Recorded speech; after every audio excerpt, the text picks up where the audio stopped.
Houston, we have a podcast.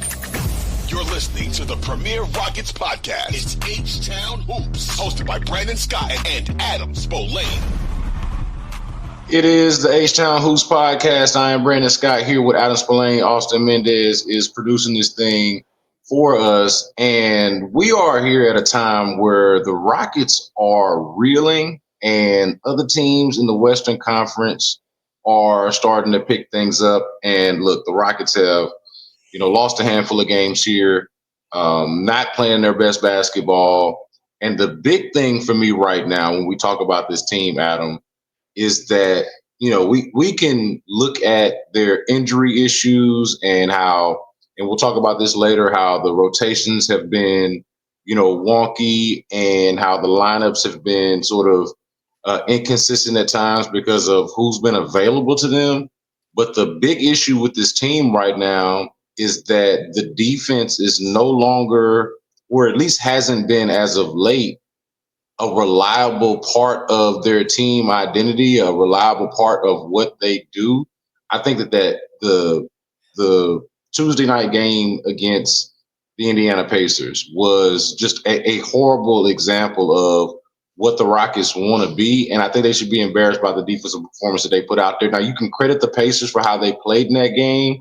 I think they created a lot of the easy shots that they got, but also the Rockets did a really poor job of defending. And this is a real shocking part about the team to me right now, Adam, that even without Fred VanVleet, I don't feel like that is a good enough excuse for them to be playing the type of defense that they're playing on a night in and night out basis. And it's not like it's like this every night, but it's hard to predict when they're going to bring it on the defensive end of the floor. Yeah, the Pacers are not a fun team to play on the second night of a back-to-back just because of just the style of play and just how good they are offensively. But the Rockets also sat a bunch of guys the first game, so there really isn't much of an excuse for playing the way that they did defensively. I mean, give up 67 points in the first half. That's the sort of stuff that can't happen.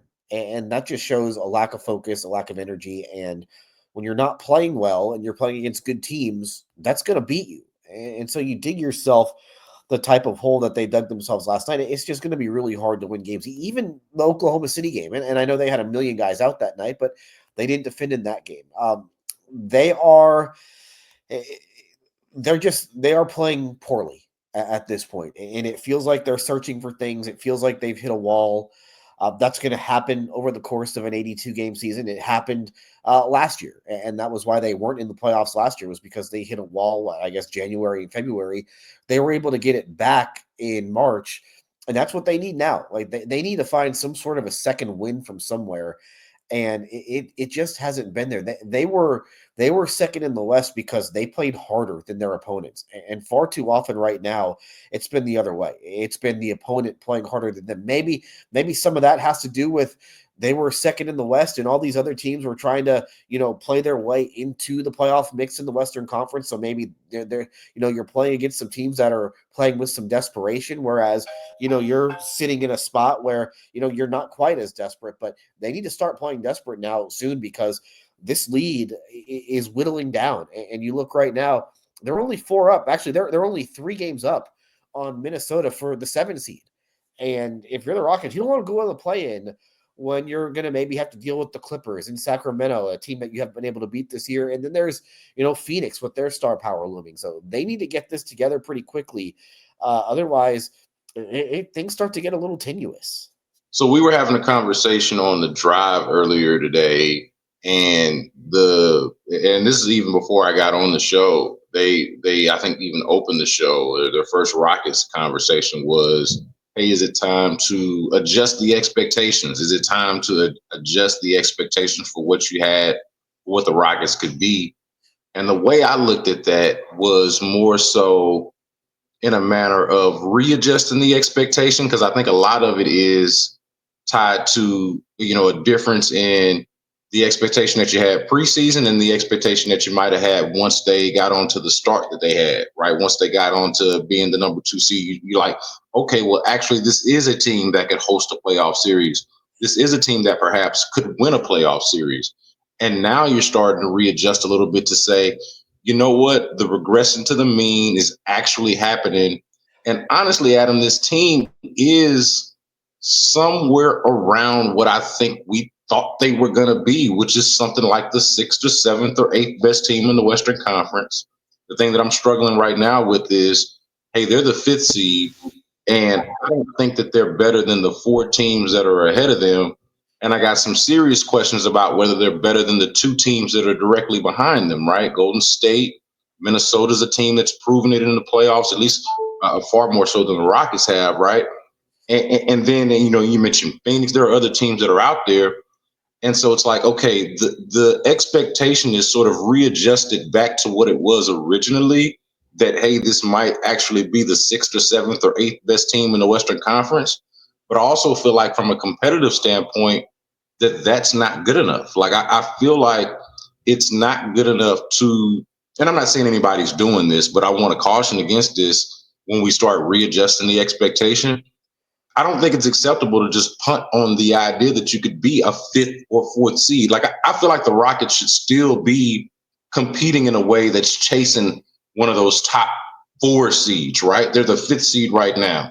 You know, a game or so, a couple of games within the four seed. They should still be trying to get that. They should at the very least be trying to not relinquish the fifth seed, despite the fact that they're probably not the fifth best team in the Western Conference. I don't know if you think that's fair. Like, when I spell it out that way, it sounds like I've put kind of an unfair burden or unfair expectation on the team that I don't think is actually the fifth best team in the Western Conference. But when you get this late in the season, less than 20 games to go or whatever it is at this point, I don't feel like as a competitor or from a competitive standpoint that it's acceptable to just kind of concede that, oh, you know what, maybe they're just not that good. No, you've been this good up until this point, and you did it by playing a certain brand of basketball, by playing a certain way. Maybe you're not the number two seed that you had shown yourself to be earlier on in the season, but you should absolutely be better than what you've been. Yeah, I don't think that that's a stretch at all. I remember when the season started, I wasn't even going to guarantee that they were going to be in the play-in. And obviously, some team they played really well, and some teams in the West have fallen off. They're going to at least be in the play-in. But when you are 60 games in and you're sitting in the 5 seed, then yeah, your expectation is we're not dropping out of the top 5. If anything, we're trying to get back up into the top 4. That should be their goal here. You know, they shouldn't just concede being 5th or 6th or 7th or whatever, or just being happy getting there. Their expectations, I believe, changed when at the halfway point they were on pace to win 57 games and they were second in the West. Like, they even said that our expectations and our goals are different today than they were at the start of the year based on how we started the season. Obviously, they weren't quite as good as the team that we saw in the first half, and some of that is self-inflicted. Some of that is just kind of the nature of how a season goes. But they are, to me, they are still a playoff team. To me, they are still a team that has a chance to get back into that top 4. They're only, a game and a half out of that top 4, and right now they're chasing Memphis. The Grizzlies are playing Oklahoma City, so they'll probably pick up some ground here on the Grizzlies. They already have the tiebreaker with Memphis, but yeah, they just have to play better basketball. And you know, it starts tomorrow in New Orleans, and they've got a couple of games against the Pelicans. That's a team that they should be able to handle. So the thing that they have done really poorly here is that not only they haven't really played well against the good teams, but they also aren't taking care of business against the bad teams. And, you know, you're losing games to Sacramento. You're losing 2 games to Brooklyn. There was another bad loss that has been in this mix as well. It's like you have to be able to take advantage of the winnable games on your schedule, and they're not doing that. And, you know, we started this by talking about the defense, and the defense has absolutely fallen off. You look going back to February 1st, they're middle of the pack in defensive efficiency. This was a team that was second in defensive efficiency, you know, for the start of the year. But the offense has really become a disaster since Fred VanVleet got hurt. They're bottom 5 in offense. You know, that's just that can't happen. They aren't good enough to, it doesn't matter how well you defend. Like, you're not winning anything if you're bottom 5 in offensive efficiency. And this is a long stretch of games where they've been bottom 5 in offensive efficiency. So that's got to get better. And it feels like it's been tough here because there's been a lack of continuity, because there are seemingly guys in and out of the lineup every single night. But they've got to figure that side of the floor out. I think defensively they'll be okay. There's some things that they've got to clean up. We talked about this a couple of weeks ago, but teams are shooting 70% against them at the rim. Teams are shooting 62% against them at the rim earlier in the year. Like, they've got to be able to defend the rim a little bit better. So I don't, to me, thinking that they were going to finish the season second in defense was probably far-fetched. They were top 10 at one point in offense. That obviously, like we said, has fallen off. But it's they've got to figure out both ends of the floor right now. It's not like it's a thing with Orlando where Orlando's defense has kind of remained where it's been all year and just the offense is horrific. No, it's right now the Rockets are just bad on both ends, or they're average on defense and just really bad on offense. Yeah, so I'm glad you mentioned it because look, obviously we talked about the defense and I think I led with that, but just because that's been the hallmark of the team, it's been their calling card. But and honestly, I think the frustrating part about it is just not really being able to understand it. Like, and we'll get to the offense in just a second. But the offense, I feel like you've had your excuses built in with Fred VanVleet being in and out of the lineup and mostly out of it. Jabari Smith Jr. being injured for as long as he was, and just the mix and match and the personnel issues that they've had. But I don't feel like it's been good enough or a good enough excuse for what they've been defensively. And I just don't understand it, how when you have your best defensive players out there, and sometimes it is good. And I guess that's why they're middle of the pack, because sometimes they really bring it and sometimes they don't. And it's just hard to predict when they will and when they won't. But on the offensive side, man.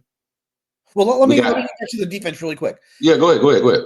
The style that they play defense is very high energy.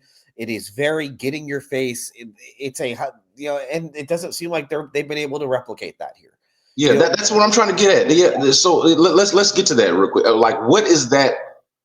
Is it fatigue? Is it boredom? Is it like I don't get how, especially when and because we're going to talk about the offense, when and I got a tough time believing that the Rockets don't understand this about themselves.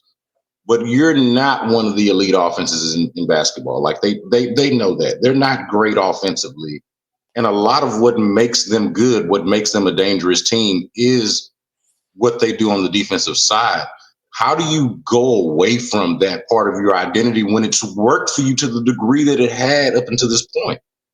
I think you said it. I think it's both fatigue. I think there's probably a little bit of boredom in there also. It's a very long season, and it's really hard, especially they played so many back-to-backs, and that's not an excuse, but they've had to play it's just hard. To me, it is hard to play with that sort of energy and with that sort of effort night in and night out. And that's how they were beating teams.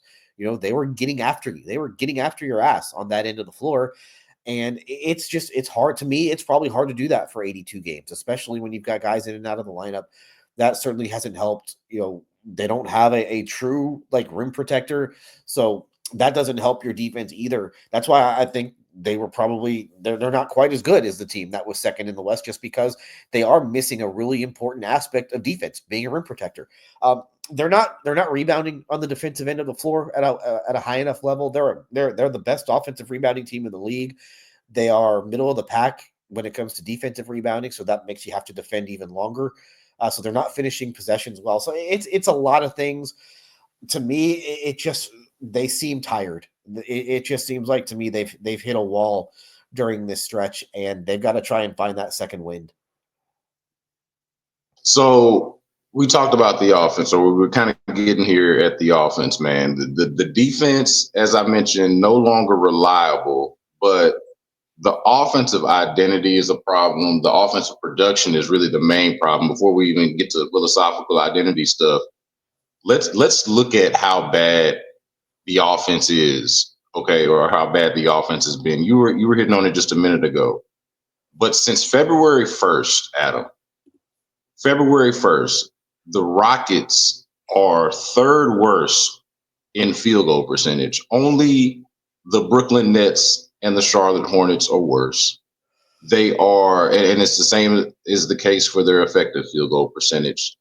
They are also at the bottom of the league. Only the Hornets are worse from two. Since February 1st, inside the arc, only the Charlotte Hornets are shooting worse than the Rockets from 2, and they're not very good for. They're closer to the middle of the pack from 3 over that stretch, which surprises me. But really closer to the bottom, like middle of the pack is being generous there. So they're not good. They're awful from 2, not good from 3. One of the worst field goal percentages in the league over the last couple of months, over the last month and change here.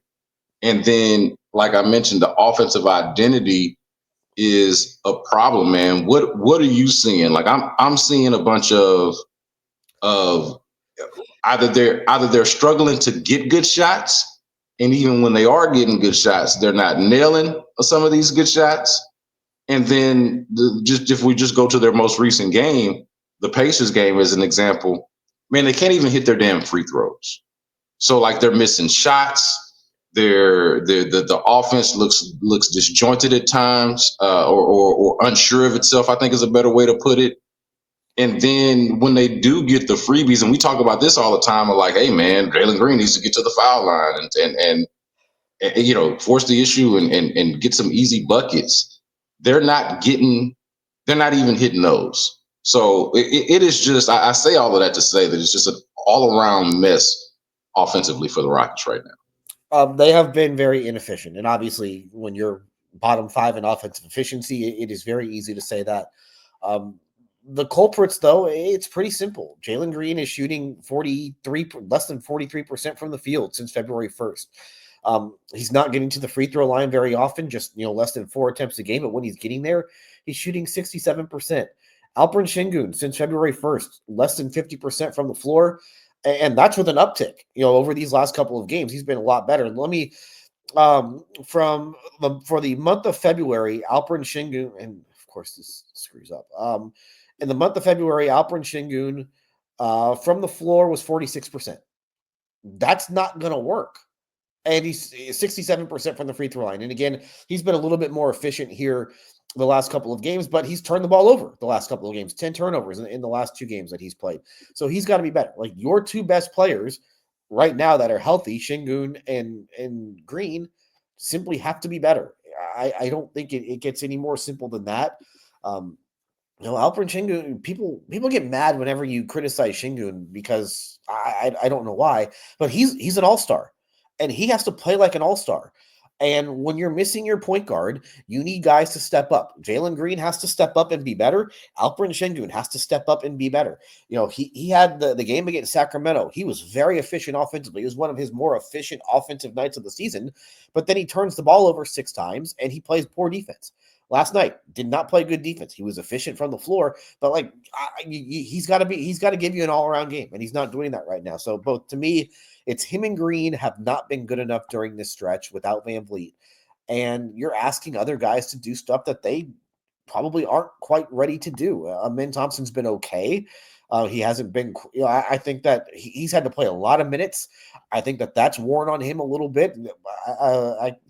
There was the stretch from when Jabari got hurt to when Jabari came back where he was second in the league in minutes. Like that's asking him to do a lot at this point of his career. Plus, he's having to have the ball in his hands a lot. So it's not like you're playing Tobias Harris minutes where you're just kind of running to one corner and hoping the ball comes to you. No, you're having to do a lot on both ends of the floor, having to guard the opponent's best player, having to run the offense. So that's taken a toll on him. The turnovers, again, they've been out of control here recently. So like these are little things that they have to work on. And again, people asked about the need. Why do they need Fred VanVleet? Why is he never the guy who gets benched? They're paying him too much. They need to let him go in the offseason. Well, listen, guy's going to wind up probably getting the guy's probably going to get a max extension now after the way that they have played in the time that he's been out. Like that's, I think if I'm Rafael Stone and I'm Ime Udoka, watching this team try to play the last month, 5 weeks or so without Fred VanVleet has to be pretty disappointing. Yeah, I hadn't thought about that, how their poor offensive play has probably made Fred VanVleet a lot more money. Not that Fred VanVleet is hurting for money or needs any more money or that I'm even in his pockets, but I thought about that as you said it. It's like, man, you see the value in this guy, or at least having somebody like him, and they don't. It'd be one thing if they had a decent backup option. You'd be like, oh, well, Fred, is he that valuable anyway? This guy can go in there and do basically the same thing. They don't have that. So it shows you the value of him. I hadn't thought about it that much. I want to get to Min Thompson in a minute, but I do want to make a point here about these offensive struggles and everything that you mentioned about Alperen Şengün and Jalen Green struggling for however long now. I was having this conversation with a friend of ours, Big Sarge. We were talking on the phone about this earlier, so I want to shout him out because he's the one that kind of made me think about this offensive identity problem sort of topic.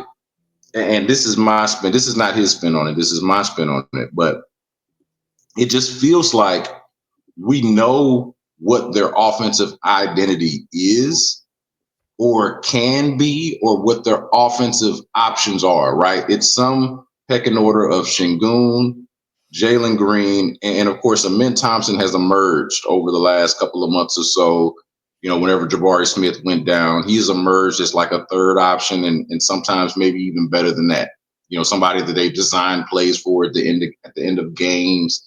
And like you mentioned, someone who's had the ball in his hands a lot more with Fred VanVleet being out, and just somebody that they've required a lot more of and asked a lot more of. So some pecking order of Şengün, Jalen Green, and then of course the emergence of Min Thompson. And then of course when they're playing well defensively, which has not been something that they can something that they have not been able to rely on as consistently as they were able to before. These are the ways that they generate offense. This is how their offense comes to be. But I'm starting to accept this reality of none of that is actually high level enough or reliable enough to like hang your hat on as an offensive identity. Like running the offense through Şengün, running the offense through Jalen Green, running the offense through Min Thompson. Like this is not a disrespect to any of those players. They're all very, very good players. And players that I understand wanting to build around and viewing as your future and all of those sort of things. But they are not good enough options to hang your hat on as the identity of the offense. And it sounds like a real cruel thing to say about Alperen Şengün in a year where he becomes an all-star. And then Jalen Green, by and large, probably having his best season. So, like, these guys have improved. And they are the rightful like offensive leaders of the team.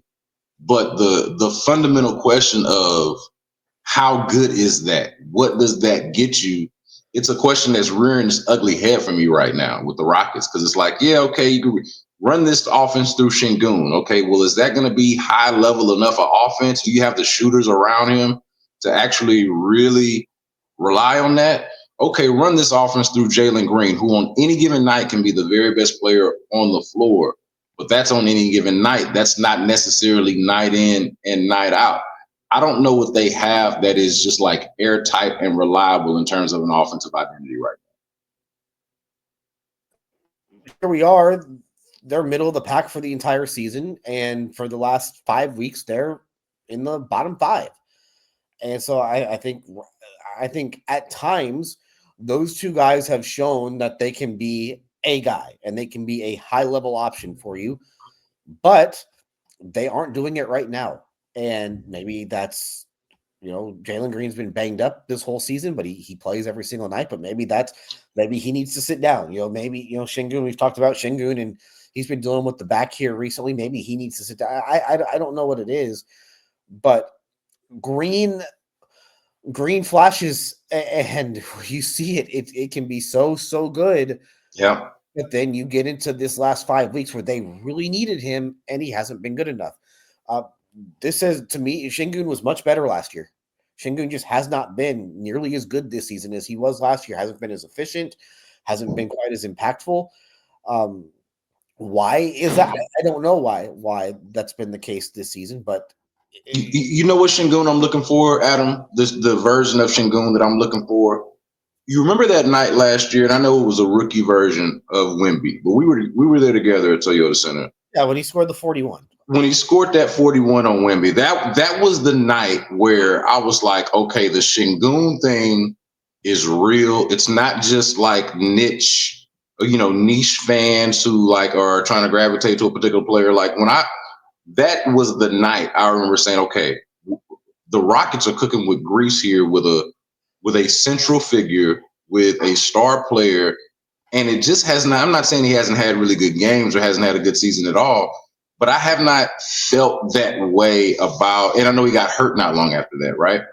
But I have not felt that way about him or watching him since that game. That Şengün that basically undressed a rookie with Victor Wembanyama at the Toyota Center last year is the version of Şengün that I've been looking for ever since.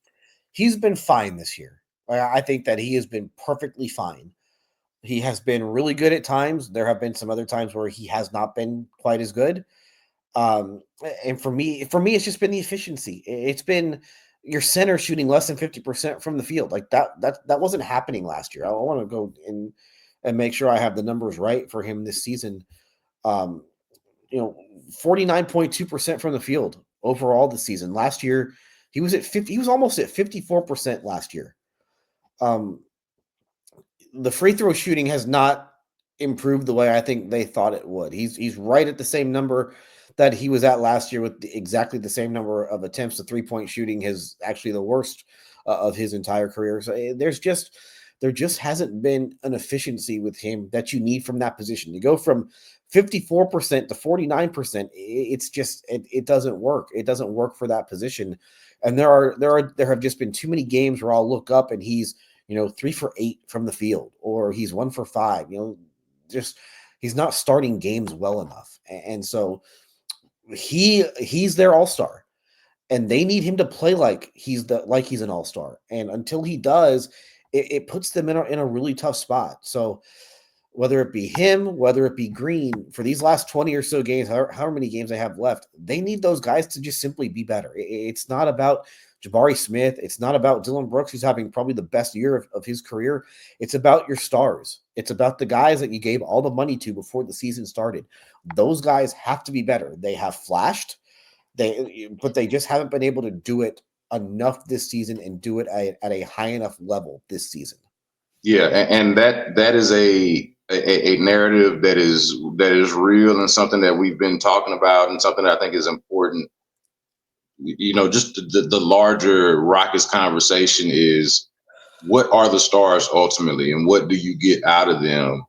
And that's been something that's followed these two guys ever since it became clear, basically since they got here, when it became clear that, hey, these might be the guys. Okay, when do they actually become the guys? And I think that they have, but now that they have, you're requiring, like, Heavy is the head that wears the crown, right? Like you say, Şengün is the all-star. Jalen Green is not an all-star, but has played at a level that I think everybody is on notice and understands what he has to offer out there when he's on the floor. So again, Heavy is the head that wears the crown. And now that you have been crowned those guys, you have to step up and show some level of consistency and actually being that guy. And they just haven't done that. I want to ask you, since you brought it up, about Amen Thompson and, him having more responsibility on the ball. And I think that there's been some improvement there, like with him on the ball, but I feel like they've lost some things with him having to have more on his plate, right? Like they're not necessarily utilizing him in the way that he was earlier on, when they were a little bit more healthy, or when it was just Jabari Smith and they still had Fred VanVleet. Now he's kind of having to fill a little bit of that role. How have you felt about how have you felt about Amen Thompson with the ball in his hands a lot more, and what his progression has looked like throughout the season, or at least over the last few weeks? I just think he looks tired. I don't think that he has played the same defensively really since he became a full-time starter. And if you look, he moved into, Jabari Smith got hurt while he was suspended for body slamming Tyler Hero. First 32 games of the year, so this is game 1 to when he body slammed Tyler Hero. Amen Thompson's averaging 28 minutes a game. Since then, he's averaged 38 minutes a game.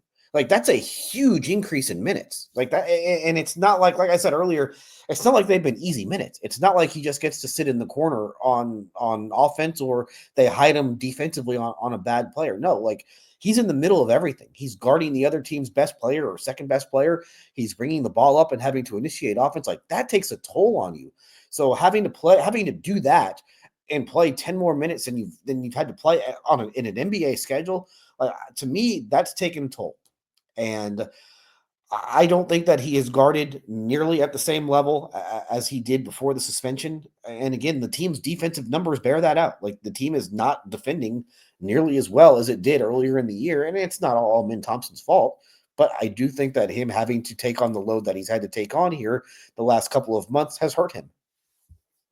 Yeah, I think that it's hurt him in the short term, and that we're going to look on it eventually. And this is probably a pie in the sky, overly optimistic. And I think we can use this on this episode because there is a lot of negative here. So allow me, just dream with me here, Adam and the audience.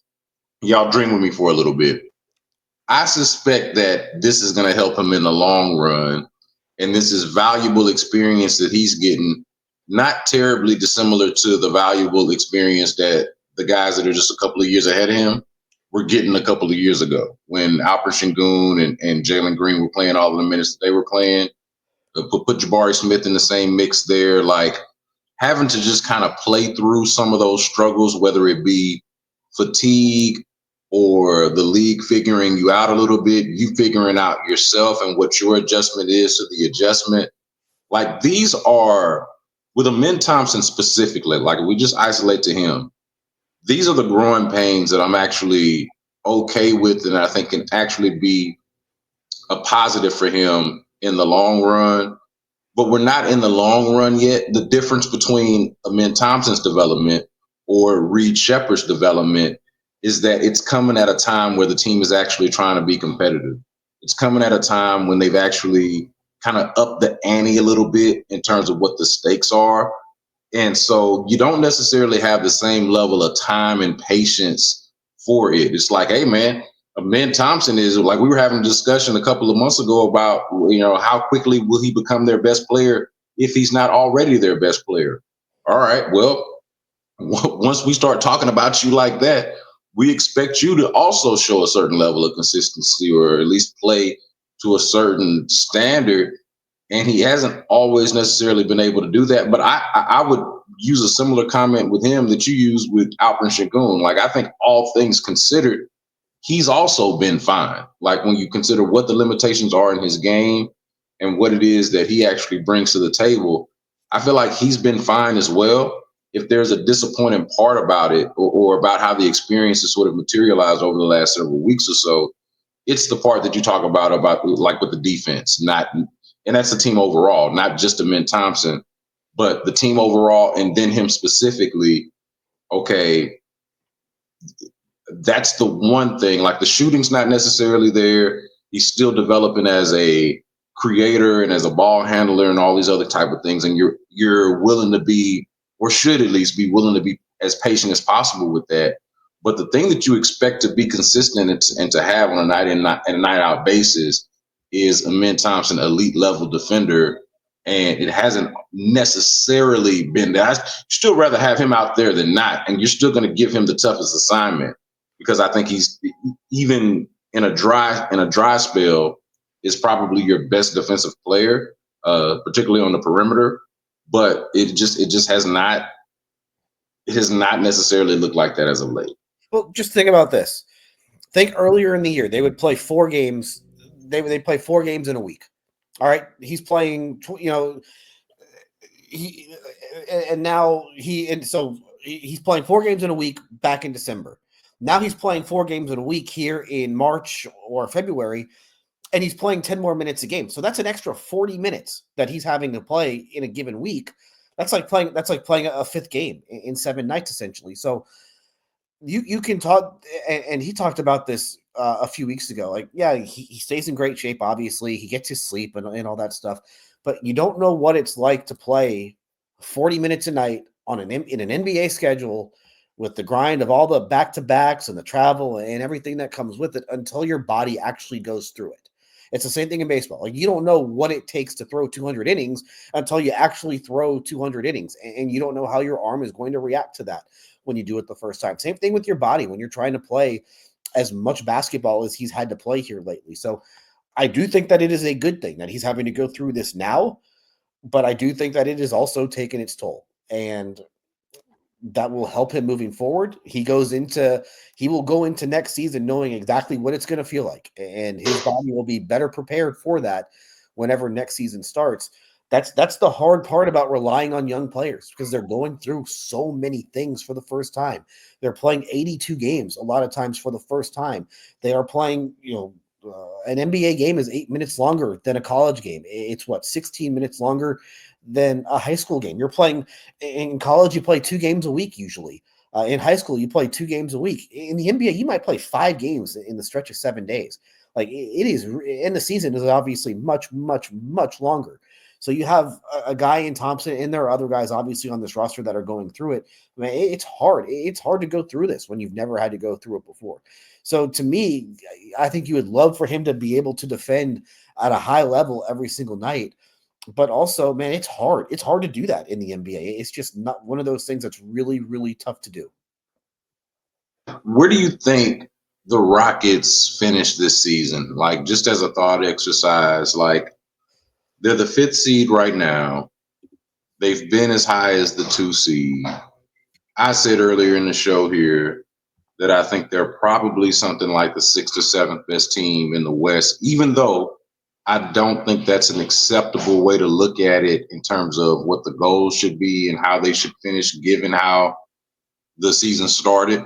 Like, I don't think being the 6th or 7th best team in the West is a good enough excuse right now for them to actually finish with the 6th or 7th seed. But I'm trying to wrap my head around this, like what my answer to my own question is. Where do they actually finish in the Western Conference right now, playing the way that they're playing, understanding what's around them in the Western Conference, that, somehow the Lakers got Luka Doncic, and that's a little bit of a game changer in what's going on in the Western Conference. Golden State's playing pretty good basketball. Minnesota's behind you, and they've got Anthony Edwards, and we've seen the receipts and what that looks like based off of what they did last year. So you got 2 teams behind you, at the very least 2 teams behind you that could hawk you, and you're probably not better than the 4 teams ahead of you.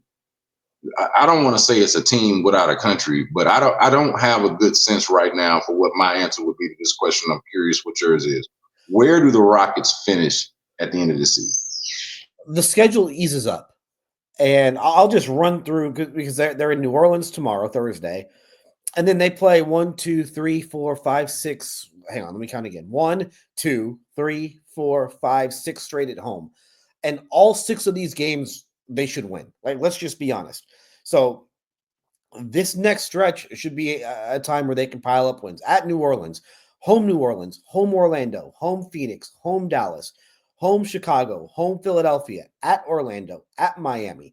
Like, those games, if you are a real playoff team in the Western Conference, you should win all 9 of those games. Is that asking? Listen, they're not going to go 9-0, but you should be able to you should be able to put a dent in your schedule right there, just based off of those 9 games. And then if you can do that, then you're sitting in pretty good shape for these last 11 games of the year. Yeah, man, I'm not gonna go 9-0. I mean, they're not, and that would be like, I would be dishonest if I tried to predict that. But I mean, how bad? I'm trying to find this. I had this written down. They've lost 11 of the last 16 games, man. And there's some bad losses in there without a doubt. I'm just saying, you gotta figure out a way to flip that script, man. Like, if it's not 9 in a row, it's got to be 7 or 9 or 6 or 9 or something. Like, you need to go on a run here. Like, I'm stating the obvious, but if it ain't 9 in a row, damn it, it need to be close, don't you think? Well, I mean, if they don't, then they have more serious issues than what we're talking about. But if you can't have a really good 6-game homestand against a bunch of either fringy playoff teams or teams that are going to be in the lottery, then there's no point to this. I mean, they have 2 games against New Orleans. New Orleans is right now in the running for most ping pong balls. Orlando, maybe a playoff team, maybe at this point in the Eastern Conference, but they've been disappointing. Obviously, we all know Phoenix is trying to get their way back into the play-in. Dallas is finished. Chicago is fighting for 10th place in the East. Philly, I don't know what Philly wants to do right now at this point. And then Orlando and Miami, again, 2 those are two more games, even though they're on the road. Those are two games that you should win. So if you can't if you can't turn it around during this 9-game stretch, then it's just not going to happen. And then you're just kind of looking at hanging in for the play-in at this point. So last thing I want to talk about is the Rockets rotations. I'm trying to, give Ime Udoka the benefit of the doubt because I don't think he's had necessarily the greatest of options with Fred VanVleet being out, and it's just that, the offensively they're weird. They're weird without him offensively, but it feels to me like they haven't been able to find a groove of rotation of like who's going to play on a night in and night out basis. Maybe that has a lot to do with who's available to them, who's healthy. They got some guys that can't play back to backs. Like there's some nuance into what I'm talking about here, but it just feels wonky to me, man. I don't know if I'm overreacting to that, but I thought that Jabari Smith coming back would help solidify their rotation or help them feel better about what they got going. And I'm not sure if that has exactly been the case. I will give them credit for in the Indiana game how they go on the double big lineup and they fought a little bit of fire with fire. I know that Indiana had gone zone on them. They go zone on Indiana and they go with the double big lineup. They fight back. They get back into the game. They even take the lead briefly.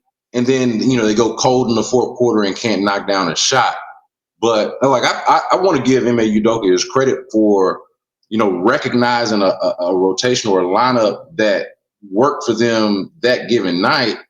But nightly, I don't feel like I know who either is gonna play or who should play. It's just feels like a weird mix of players right now, which is a weird thing to say, given how well they were all playing together at one point.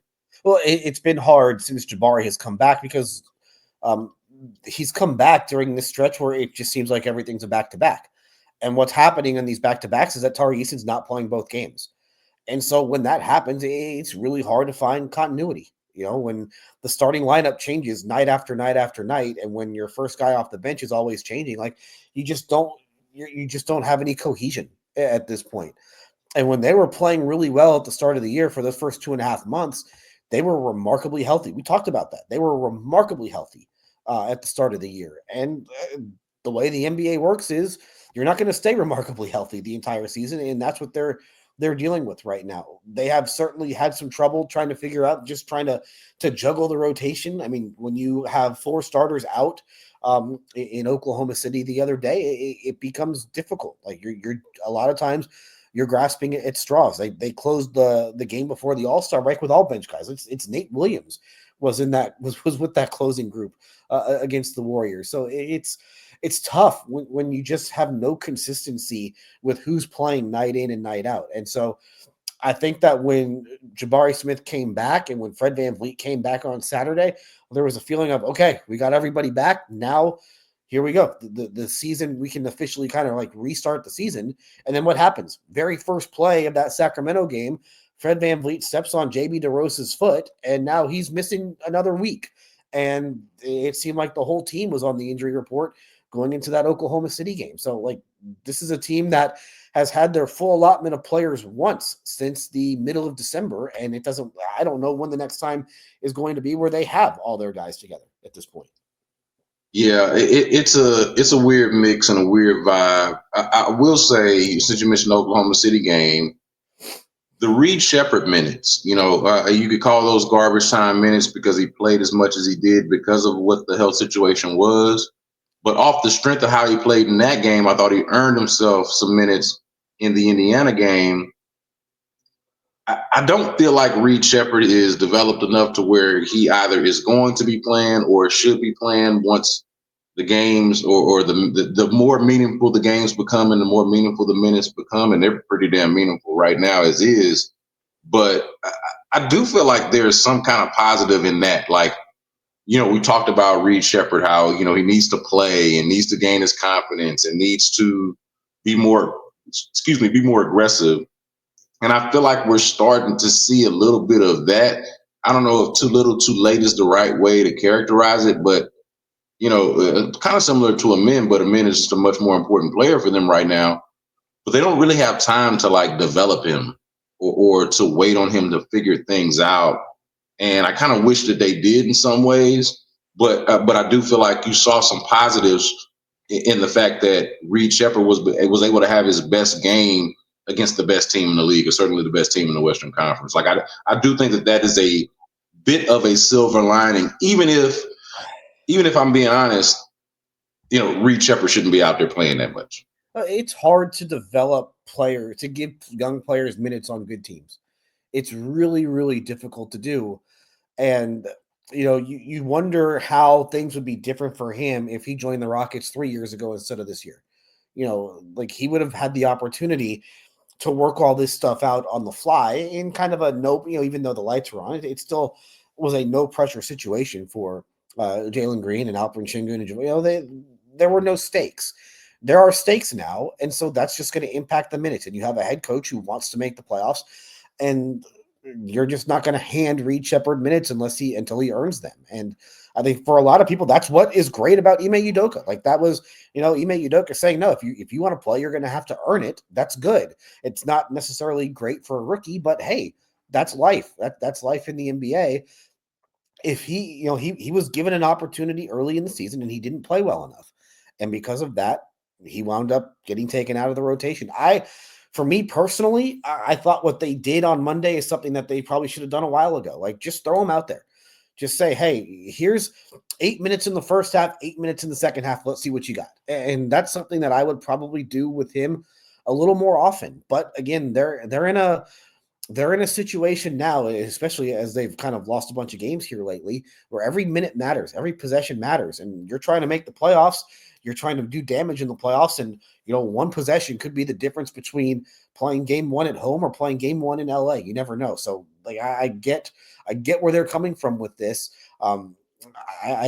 Udoka said back in January after they sent Sheppard down that he thought that Sheppard would factor into their rotation at some point this season. I don't think that's going to wind up being the case, but the good news is that he showed you something on Monday. And I think that there were a lot of people who were starting to question if whether or not that was a bad pick. The fact that he did show you something Monday was good, and that's something that he can build on, maybe not for the rest of this season, but maybe going into the offseason. It's just so weird to be in a space of the Rockets have, in a lot of ways, overachieved and outperformed expectations this season. But even still, with their young players, let's put Amin Thompson to the side for a second, but think about everybody else. And I'm talking about core guys, right? I know Alperen Sengun, Jalen Green, still young players. I think it's fair enough to say. Between Alperen Sengun, Jalen Green, Jabari Smith, and let's just throw Reed Sheppard out there. I'll put Amin Thompson to the side. I think Tari Eason, of course, is fine in his role. Cam Whitmore, let's put to the side as well. But those main guys, draft picks, Alperen Sengun, Jalen Green, Jabari Smith Jr., and Reed Sheppard. All four of those guys, and this is not to be overly critical on them, but just hear what I'm saying. They're all in like a what if type of space. It's like, what if Alperen Sengun, let's just go to each one. What if Alperen Sengun was as good this year as he was last year, to your earlier point, how he just hasn't been quite as good. He's been fine, but not quite as good. What if he was? What if Alperen Sengun was giving you the Sengun that he gave you last year? What if Jalen Green played to his full potential? Like we're talking about a completely different basketball team. What if Jabari Smith didn't break his hand in a freak injury, and they had him through throughout through the course of this season? What if Reed Sheppard was ready to play the way you expect a number 3 overall pick to at least be ready to play? Like, think about it. Jabari Smith Jr. hasn't necessarily played up to the level of star or what you expect out of a number 3 overall pick, but has always been ready to play. For the most part, been available and for the most part also, I think, useful, outside of the very, very beginning of his career. All of these key guys have a what if type of scenario or what if type of question that you could associate with them and their game and their development.